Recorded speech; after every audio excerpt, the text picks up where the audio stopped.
Writer special సిరీస్లో భాగంగా D Kameshwar గారి కాలాన్ని వెనక్కి తిప్పకు కథా సంపుటి నుండి నీ చేతిలో విద్య కథని వినబోతున్నారు. కథలోకి వెళ్ళబోయే ముందు ఇప్పటిదాకా ఛానల్ని ఇంకా సబ్స్క్రైబ్ చేసుకోని వారు దయచేసి వెంటనే సబ్స్క్రైబ్ చేసుకోండి. ఆ రోజు 8వ రోజు ప్రకాశం ఇంట్లోంచి వెళ్ళిపోయి మొదటి రోజు రాత్రి ఇంటికి ఎంతకీ రాని మొగుణ్ణి తిట్టుకుంటూ పడుకుంది శారద. ఎవరితో కూర్చుని తాగుతున్నాడో పేకాడుతున్నాడో అంటూ ఇల్లు పట్టని మొగుణ్ణి తిట్టుకుంది. మర్నాడు ఉదయానికి రాకపోతే ఏ స్నేహితుడింట్లోనో పడుకుని అట్నుంచి అటు ఆఫీస్కి పోయాడేమోనని సరిపెట్టుకుంది. ఆ రాత్రి ఇల్లు చేరకపోయేసరికి గాబరా పడింది. పిల్లల్ని తెలుసున్న వాళ్ల ఇళ్లకి పంపింది. అతని స్నేహితులన్న వాళ్ళందరికీ ఫోన్లు చేసింది. నిన్న అతను వాళ్ళెవరి ఇళ్లకి వెళ్లలేదన్నది విని గాబరా పడిపోయింది. ఊళ్ళో ఉన్న తమ్ముణ్ణి పిలిపించింది. ఇరుగు పొరుగు చేరారు. చర్చలు జరిపారు. 4-5 ఆస్పత్రులకి యాక్సిడెంట్ కేసుల గురించి వాకబు చేశారు. అనుమానం వచ్చిన చోట వెళ్ళి చూసి కాదని తేల్చుకున్నారు. రేపు ఆఫీస్కు వెళ్ళి వాకబు చేస్తానన్నాడు తమ్ముడు. పోలీస్ కంప్లైంట్ ఇమ్మన్నారు కొందరు. రేపు ఆఫీస్లో అడిగి ఏదన్నా పని మీద ఎక్కడికన్నా పంపారేమో తేల్చుకున్నాక పోలీస్ కంప్లైంట్ ఇవ్వాలని నిర్ణయించారు. మర్నాడు ఆఫీస్ వాళ్ళు చెప్పింది విని నిర్ఘాంతపోయాడు తమ్ముడు. జాబ్కి వారం కిందటే రిజైన్ చేసి అతనికి ఆఫీస్ నుంచి రావాల్సిన మొత్తాలని వసూలు చేసుకున్నాడట. ఫారెన్లో మంచి ఆఫర్ వచ్చింది, వెళతానని చెప్పాడట. ఫ్యామిలీకి ఈ విషయం తెలీదని విని వాళ్ళు ఆశ్చర్యపోయారు. ఏ దేశం, ఏ ఉద్యోగం అన్న వివరాలు తమకీ తెలియవన్నారు. కబురు విని శారద మ్రాన్పడిపోయింది. మాట మాత్రమైనా చెప్పకుండా ఇలా హఠాత్తుగా మాయమవడం ఎందుకన్నది ఎవరికీ అంతుబట్టలేదు. విదేశాలకి ఉద్యోగానికి వెళితే ఇంట్లో చెప్పకుండా వెళ్ళడం ఏమిటి? మళ్ళీ వస్తాడా రాడా? భార్యా పిల్లల్ని ఇలా హఠాత్తుగా వదిలేసి వెళ్ళడం ఎందుకు ఉద్యోగానికైతే? ఎన్ని రకాలుగా అంతా ఆలోచించినా ప్రకాశం చర్య ఎవరికీ అర్థం కాలేదు. ఆఖరికి పోలీస్ రిపోర్ట్ ఇవ్వాలని నిర్ణయించారు. అతనంతటా అతను వెళితే మేమేం చేయగలం? ఎక్కడున్నాడని వెతుకుతాం? మిస్సింగ్ పర్సన్ కింద కేసు రాయండి, వీలైనంత వరకు ప్రయత్నిస్తాం అన్నారు. గత వారంలోగా విదేశాలకు వెళ్లిన వారి పేర్లు పరిశీలించారు. అందులో ప్రకాశం పేరు లేదు. మారు పేరుతో వెళ్ళాడా? వెళితే ఏ పేరు మీద వెళ్ళాడు? అసలు ఇంతకీ ఇలా ఇంట్లో చెప్పా పెట్టకుండా ఎక్కడికి వెళ్ళినట్టు? పెద్దన్నగారింట్లో ఉన్న తల్లికి కబురెళ్ళి ఆవిడ వచ్చింది. శారద రాగాలు ఆరంభించింది. ఎవరూ ఏం చెయ్యలేరన్నది అందరికీ అర్థమైంది. ఇదంతా జరిగిన 8వ రోజుకి ప్రకాశం నుంచి ఓ ఉత్తరం వచ్చింది. అందులో ముచ్చటగా 3 వాక్యాలు. తన కోసం వెతకవద్దని, తాను ఏ దేశం ఎక్కడికి వెళుతున్నది ఎవరికీ చెప్పదలుచుకోలేదని, ఇంక తాను తిరిగి రాకపోవచ్చని, భార్యాపిల్లలకి ఆ ఇల్లు మాత్రమే తానివ్వగలిగిందని, ఇకపై వారి బాధ్యత తనది కాదని రాశాడు.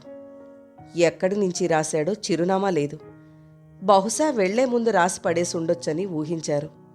శారద ఆ ఉత్తరం చూసి గొల్లుమంది. ఇదేం విడ్డూరం!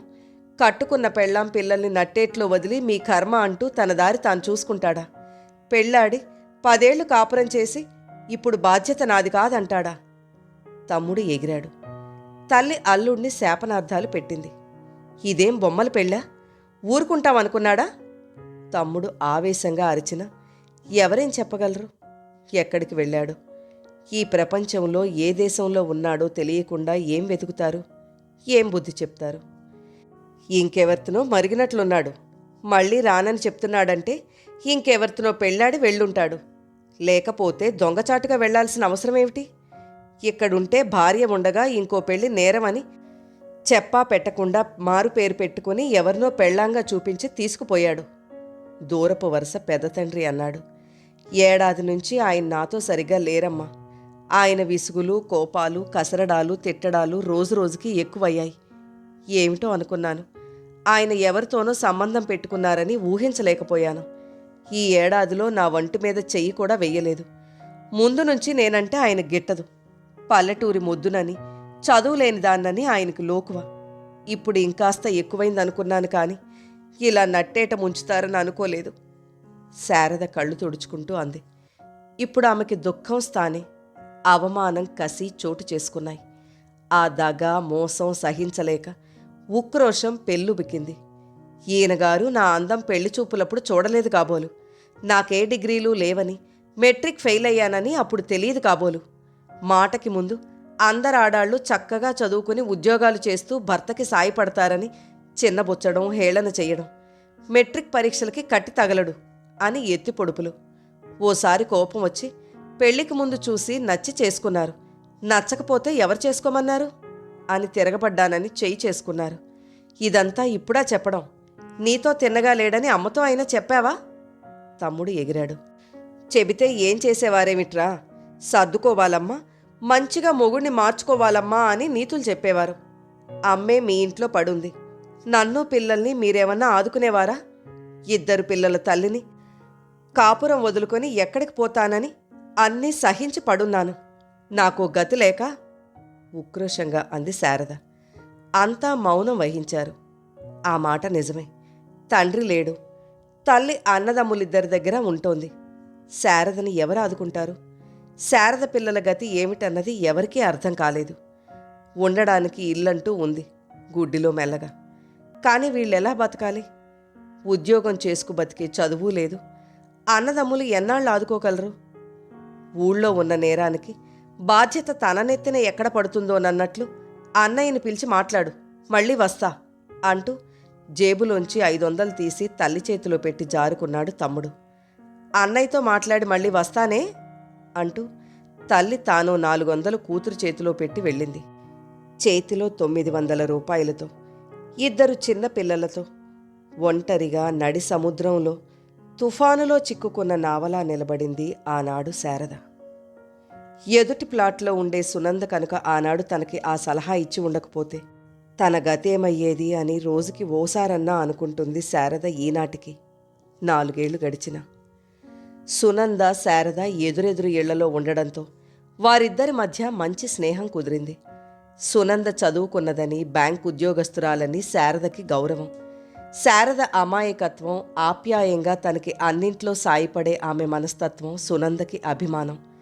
ఆమె ఆఫీస్కు వెళితే పని మనిషి, పాలవాడు, చాకలి ఎవరొచ్చినా తాళం తీసి పని చూసేది శారద. పిల్లలు స్కూల్ నుంచి రాగానే తాళం తీసి వాళ్ల చేత బట్టలు మార్పించి సునంద పెట్టిన పాలు, టిఫిన్లు తినిపించేది. అలా ఒకరికొకరు అవసరాల్లో సాయపడే స్నేహమే తనని గట్టెక్కించింది అనుకుని సునందకి రోజూ మనసులోనే దేవుడికి దండం పెట్టుకున్నట్లు దండం పెట్టుకుంటుంది శారద. అంతా వెళ్ళాక వచ్చిన సునందని పట్టుకుని బోరున ఏడ్చింది శారద. చదువు లేదు, డబ్బు లేదు, ఎలా బతకాలి? ఈ పిల్లల్ని ఏం చెయ్యాలి?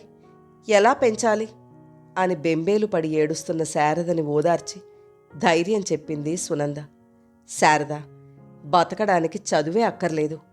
ఆఫీస్లో చేసేదే ఉద్యోగం కాదు. జీవనోపాధికి 1,00,000 మార్గాలున్నాయి. నీకొచ్చిందే చెయ్యొచ్చు. నాకేం వచ్చు వంట తప్ప? అయోమయంగా, నిస్పృహగా అంది శారద. కరెక్ట్, అదే చెయ్యి. చదువు లేదని ఇప్పుడు వగస్తే ఏం లాభం? నీకొచ్చింది నీ చేతిలో విద్య, వంట. అదే చెయ్యి. వంటలక్క పనా? వంట చేయాలా ఎవరింట్లోనూ? ఎంత బతుకు బతికి? అవమానంగా అంది శారద. నువ్వెవరి ఇంటికి వెళ్ళి చెయ్యనక్కర్లేదు. నువ్వు వండుకునేదే మరో 4గురికి సరిపోయేట్లు వండు. ఒంటరిగా ముసలి వయసులో పిల్లలకి దూరంగా ఉండి ఆరోగ్యం సరిగా లేని 2 దంపతులున్నారు నాకు తెలిసినవారు. వారు పిల్లల దగ్గరికి అమెరికా వెళ్లరు.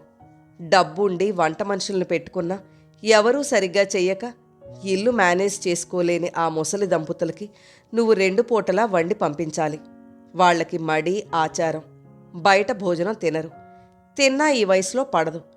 అంచేత 2 పూటలా మామూలుగా పప్పు, కూర, పులుసు, పచ్చడి లాంటి వంట నువ్వింట్లో చేసి వారికి క్యారియర్లో పెట్టి పంపితే చెరి 1500 ఇచ్చేట్లు మాట్లాడాను. చూడు శారద, మీ ఆయన ఇంట్లోంచి వెళ్ళిపోయాడని విన్న దగ్గర నుంచి నువ్వెలా బతకాలి అన్న ఆలోచనే నన్ను నిలవనీయలేదు. ఆఖరికి నాకు తట్టిన ఆలోచన ఇది. నీ సమస్య, వారి సమస్య తీరుతుంది. నెలకి 3,000 వెంటనే వచ్చేస్తుంది. నువ్వు రుచిగా, శుచిగా చేస్తే ఈ మాట తెలిసి ఉద్యోగం చేసుకుంటూ ఒంటరిగా ఉండే అమ్మాయిలు, బ్యాచిలర్ అబ్బాయిలు, ఇలాంటి ముసలివారు ఎందరో ముందుకొస్తారు. ఏ పనైనా నిజాయితీగా చేస్తే ఆత్మగౌరవంతో బతకొచ్చు. ఏ పనిని ఆత్మన్యూనతగా అనుకోవద్దు. జీవనోపాధి కోసం నువ్వీ పని చేస్తే నీకొచ్చిన అవమానం ఏమీ లేదు అంటూ ప్రోత్సహించి ధైర్యం చెప్పి ఇంటి ముందు ఇచ్చట ఇంటి భోజనం సప్లై చేయబడును అన్న బోర్డు పెట్టించింది. తమ ఇంటి పురోహితుని కొడుకు చదువబ్బకు తిరుగుతుంటే బ్యాంకులో పనిప్పించమని ఎప్పటినుంచి పోరుతూ ఉంటే ఆయన్ని ఒప్పించి క్యారియర్లు సప్లై చేయడానికి పెట్టింది. 2 నెలల్లోనే 4 ఉద్యోగం చేసే అమ్మాయిలు, 3 ఉద్యోగం చేసుకునే బ్యాచిలర్స్, 4 స్టూడెంట్లు, ఇంకో 2 ముసలి దంపతులు.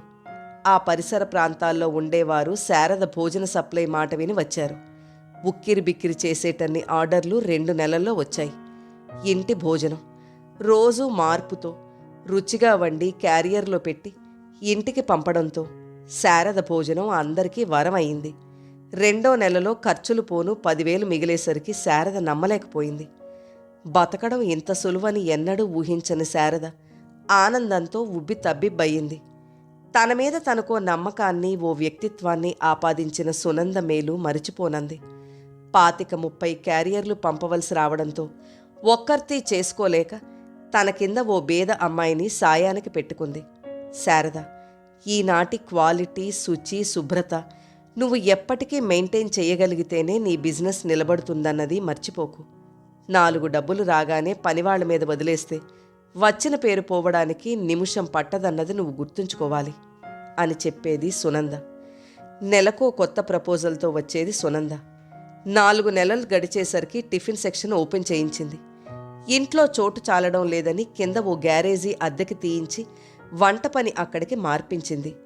కొన్ని ఆఫీసులకి మధ్యాహ్నం లంచ్ టైంలో టిఫిన్లు, ఇడ్లీ, వడ, ఉప్మా లాంటివి సప్లై చేసే ఓ కాంట్రాక్టర్కి శారద సరుకు సప్లై చేస్తే డిస్ట్రిబ్యూషన్ అతను చూసుకుంటాడు.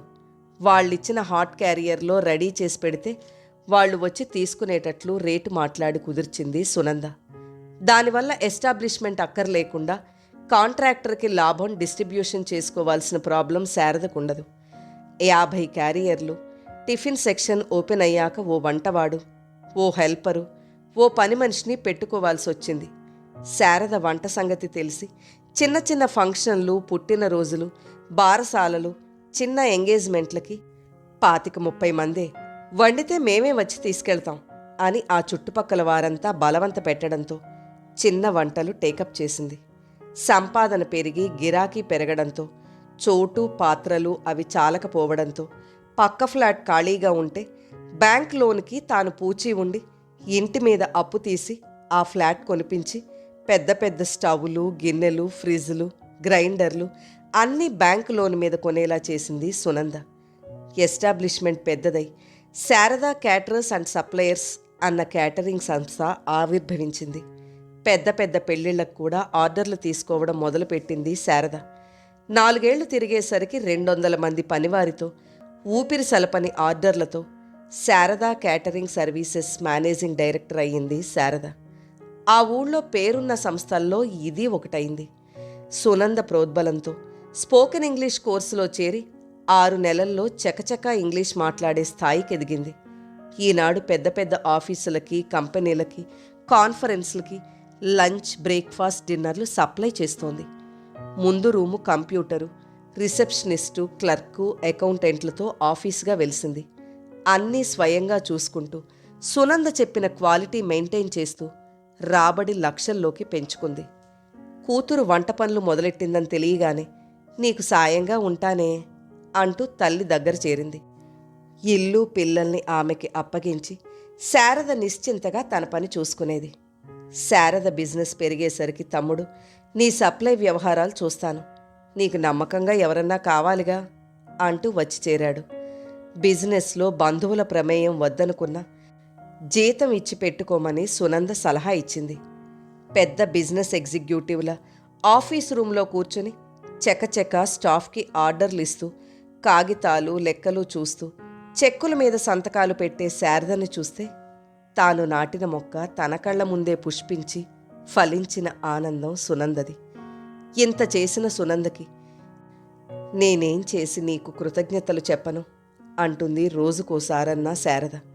వండుకోనక్కర్లేకుండా రోజు టిఫిన్లు, భోజనాలు రకరకాలు తినిపిస్తున్నావు, ఇంతకంటే నాలాంటి వాళ్ళకి గొప్ప సాయం ఏముంటుంది అంటుంది నవ్వుతూ సునంద. శారదా, ఓనాడు సునంద హడావుడిగా పరిగెంతుకుంటూ వచ్చింది. శారదా, మీ ఆయన జాడ తెలిసింది. మస్కట్లో ఉన్నాడట. మొన్న మా ఆడపడుచుకి ఓ షాపింగ్ కాంప్లెక్స్లో కనపడ్డాడట. వెంట ఎవరితో ఉందట. ఇప్పుడే ఫోన్ చేసి చెప్పింది ఆయాసపడుతూ అంది. సునంద ఆడపడుచు భర్త 2-3 సార్లు వచ్చినప్పుడు శారదతో పరిచయం అయ్యారు. ప్రకాశ్రావుని చూశారు. వాళ్ళు గత ఏడాది మస్కట్లో ఉద్యోగం వచ్చి వెళ్లారు. ఇప్పుడు ఇంక మన తడాఖా చూపిద్దాం. ఎక్కడ ఉద్యోగం చేస్తున్నది వాకప్ చేసి చెప్పమన్నాను. మనం ఎలాగో పోలీస్ కంప్లైంట్ ఇచ్చాంగా. మనిషి పలానా చోట ఉన్నాడని చెప్పి భార్యా బిడ్డల్ని వదిలి వేరే ఆడదానితో ఉన్నాడని బైగమీ చట్టం కింద ప్రొసీడ్ అవుదాం. అక్కడ మన ఇండియన్ ఎంబసీలో కంప్లైంట్ ఇద్దాం. అతను పనిచేసే కంపెనీకి కూడా కంప్లైంట్ ఇద్దాం. వెంటనే ఉద్యోగం ఓడబీకి డిపోర్ట్ చేసి పంపిస్తారు. అప్పుడు రోగం కుదురుతుంది. భార్యని ఇంత మోసం చేసిన వాణ్ణి మనం వదలకూడదు ఉద్రేకంగా అంది సునంద. సునంద అన్నంత పని చేసింది. లాయర్ల సలహాతో, పోలీసుల జోక్యంతో, ఇండియన్ ఎంబసీ సహకారంతో అతని ఉద్యోగం ఓడబీకించి దేశం నుంచి పంపేట్టు చేసి ప్రకాశ్రావు అంతం చూశారు సునంద, శారద. ప్రకాశ్రావుని ఇండియా రప్పించి బైగమీ చట్టం కింద కోర్టులో కేసు వేయించింది. దురదృష్టవశాత్తు శారద అమాయకంగా, తెలివి తక్కువతనంతో ప్రకాశ్రావు చెప్పిన చోట కొన్ని కాగితాల మీద సంతకాలు పెట్టిందప్పుడు.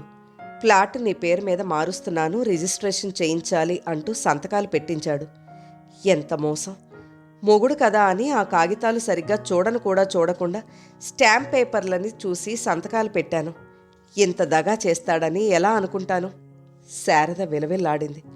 తాను రెండో పెళ్లి చేసుకోవడానికి శారదకి అభ్యంతరం లేదని, దానికి ప్రతిగా ఇల్లు ఆమెకు చెందేట్లు రాస్తున్నానని ఉన్న స్టాంప్ పేపర్ కోర్టులో ప్రొడ్యూస్ చేయడంతో శారద లాయర్ ఎంత వాదించినా కేసు నిలవలేదు.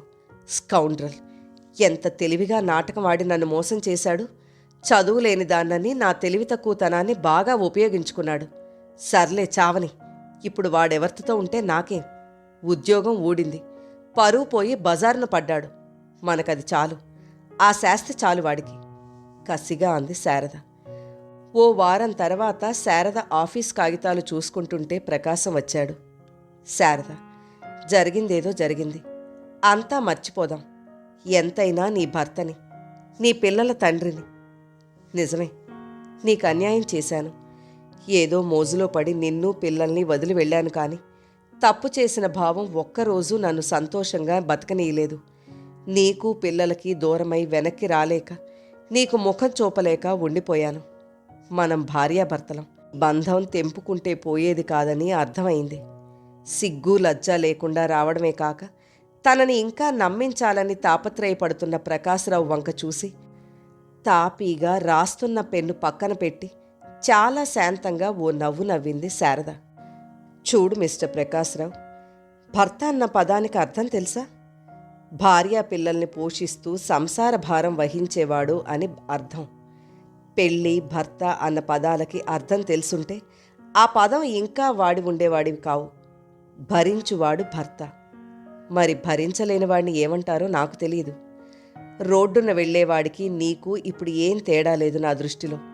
నీ నా సంబంధం అంతే. ఇప్పుడు అంత బాధ్యతారహితంగా దొంగచాటుగా కట్టుకున్న భార్య, చిన్న పిల్లలు ఎలా బతుకుతారు అన్న ఆలోచన లేకుండా వదిలి వెళ్ళినాడే నీవు నాకు చచ్చిన వాడితో సమం అయ్యావు. ఇప్పుడు ఈ ఇంటిని, సంసారాన్ని భరిస్తున్న నేనే ఈ ఇంటికి భర్తని, భార్యని అన్నీ. ఇప్పుడైనా నీవు నా సంపాదన చూసి వచ్చావన్నది అర్థం కానంత వెర్రిదాన్ని కాదు. చూడు, పూర్వం గాంధారి అనే మహాపతివ్రత భర్త చూడలేనివి తాను చూడరాదని కళ్ళకి గంతలు కట్టుకుందట. ఈనాడు మేం గంతలు కట్టుకోకుండానే ఇంతింత కళ్ళుండి మీరేం చేస్తున్నా చూస్తూ ఊరుకోవాలని మీరు ఆశిస్తే అది అత్యాశ. మేం గుడ్డివాళ్లమై మీరేం చేస్తున్నా చూడనట్లు పడుండి మహాపతివ్రత లిస్టులోకి వెళ్లాలన్న కోరిక లేదు.